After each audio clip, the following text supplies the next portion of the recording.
Today's daily drawing exercise practice is ideal for anyone who enjoys drawing architecture, but particularly streetscapes.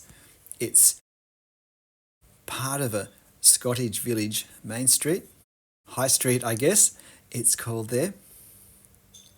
And I thought it was a nice little end of a row of shops that really foreshortens quite tightly. And it's relatively simple architecture, but it's also architecture which doesn't line up precisely. If you look for the perspective angle at ground level, well, it's not a very straight line, and that's because the actual road goes up and down. It's not a very flat surface in this village. In fact, I used another photo I took looking in the other direction for a video I did a couple of years ago on perspective when the conditions aren't straight and smooth and level, when the road goes up and down and curves around slightly, because it was such a good example for that. But in this case, we're just looking at a small part, and that slight undulation in the road isn't going to be a big problem. But what does seem to be a big problem for me at the moment is to get the perspective angle of this roof line correct. And my first attempt, my first dot, which when I measured was way too shallow. So I had to drop it down further. And then, again, I'm figuring that with this, I can do some guidelines with my pen, because it's going to be a fairly rough and gestural style. And that, I think, allows for some marks that aren't part of the finished drawing, or aren't necessarily, well, they are, but they're not necessarily marks that capture something which is there in the scene in that place. But they can, these odd extra guidance lines, as long as there aren't too many and as long as they're not visually dominant, can create a bit of a roughness to the feel, which sometimes can really go with the overall drawing style as well as the subject. And I think it's tick for both of those with this scene and how I'm hoping to draw it. So the biggest challenge in this is to foreshorten everything tightly enough. So as our houses go down the street, they get narrower and narrower. They appear to visually compress as they get further away, as well as getting shorter and shorter. And so we want to combine those two shrinkages, if you like, of height and width accurately in our drawing. Because if we do, then we're going to capture perfectly the angle of the street in proportion to us viewing it and the way it affects these buildings. If we don't get it right, there's going to be something not quite right, or something very not right about what we've drawn, and the shops are going to look in some way elongated as they go down the street in a way that won't be helpful. So it's keeping things tight.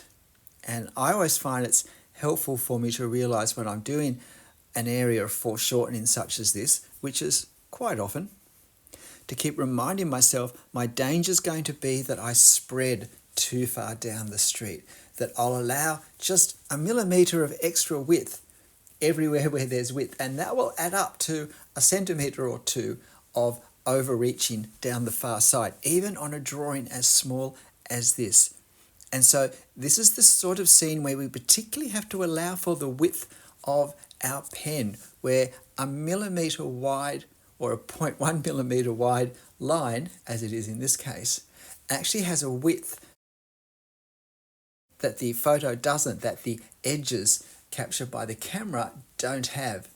They don't have the thickness of the line, and therefore when we draw them with the line, we have to make allowance for that, because we're introducing width that's not in our reference. So visually we have to allow for that and make sure that we don't let the line width spread us out too far as we go down the view, whatever it is. Now here though, there's just a couple of windows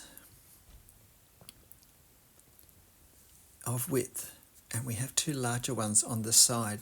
Now you're watching this at real time, and you'll watch something between 10 and 11 minutes of real time, and after that we'll move to double time for the final part, which is basically the roofing details. But if you'd like to watch the whole thing at real drawing time, you can use the cog icon at that stage to not speed things up, slow things down to half speed, and that will bring it back to actual drawing speed. So a fairly loose style. I probably wish I'd sped things up a little bit. I probably felt a bit too relaxed when I was drawing this. I suspect I could have shaved a minute off it if I'd been just a little bit more focused. But it's quite late in the day here. It's very late in the day, in fact. It's just about dinner time. So now this figure, I think, is well worth putting in because they're going to give a sense of scale to the scene and add a touch of human interest, which is always, I think, a helpful thing, unless we wanted the emptiness of the street to be part of the focal point. But sometimes having one figure can make a landscape, a streetscape, look more empty than if it's totally empty. It kind of emphasizes the fact that there really is nobody. So sometimes I add a figure in, particularly if my drawing is of a wider subject and I've cropped it, a wider photo, and I've cropped it in and maybe cropped out people who are in the original reference. I might shift one or two of them or simply create someone in a different spot. Now, this is where it's really easy to blow out in our width when we get right down the end. Sometimes it's actually helpful, instead of going down the row window by window, but to actually say, okay, this is where the end of this building is, and then we simply have to make our windows and doors fit that space. So we have to keep them narrow, and particularly when things start to get pretty narrow, I think that is a good idea to do. And if we were going down further than this, like if we had room and space and we're drawing right down the street, in the next windows, in the next building, the windows are pretty much going to become two lines extremely close together, virtually one line, and then rapidly after that become just a single line, where we might do the top section of the line a bit heavier just to indicate some shadow, but we really are just suggesting it with the barest of marks. Now that line that goes up is a street lamp pole. And they're the sorts of details it's really helpful to spot before we put long, straight perspective angles in, because it never helps the sense of realism to have things transparent, to be able to see lines go through other items that are in front of them.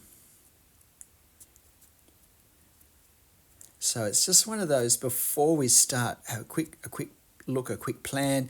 Is there anything in the foreground, which I say foreground, but it doesn't necessarily have to be in the foreground because this is midground, I'd say, but something that's in front of something that I'm going to be drawing that I need to make allowance for and just to reserve a bit of paper for.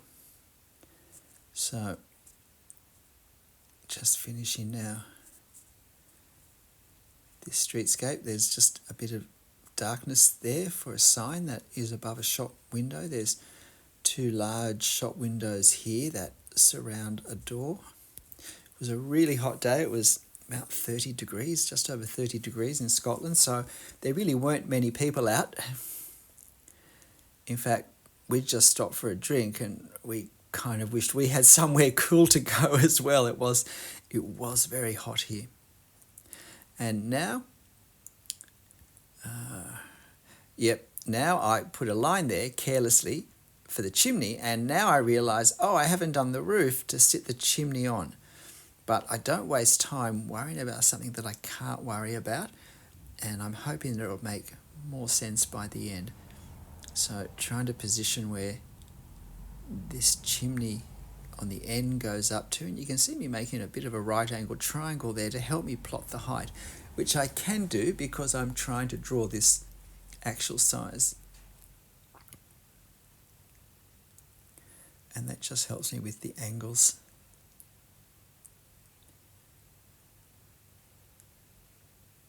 I'm using it, as I think I said, a 0.1mm pen, and I draw on 210 GSM drawing cartridge. If you're interested, we've just now switched to double time. So that will speed things up a little. It's an Australian brand, Arttech, which is made from German paper that they import. So now I've got more lines where I can work out more accurately. I've got my roof lines where my chimney sits, and then I'm just hoping I can do something to hide a bit of the mess I've made. Fortunately, the lines are reasonably light, and there are these gabled dormer windows that come out. And the one thing I decided I can do is I can add some lines to the side of this to hide that line that was angled too high for the roof. But before I do that, I will put the window on the end, and now you see I can add these horizontal lines and just cover that line that wasn't quite in the right place. And I'm not sure anyone's particularly going to notice that original chimney line that went right down to the gutter.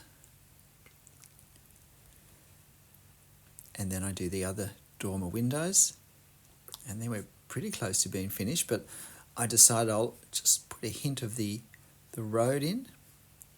I hadn't lined up the pedestrians' feet particularly well with the ground, I realised when I began to draw in the ground without enough attention being paid to what I was referring to.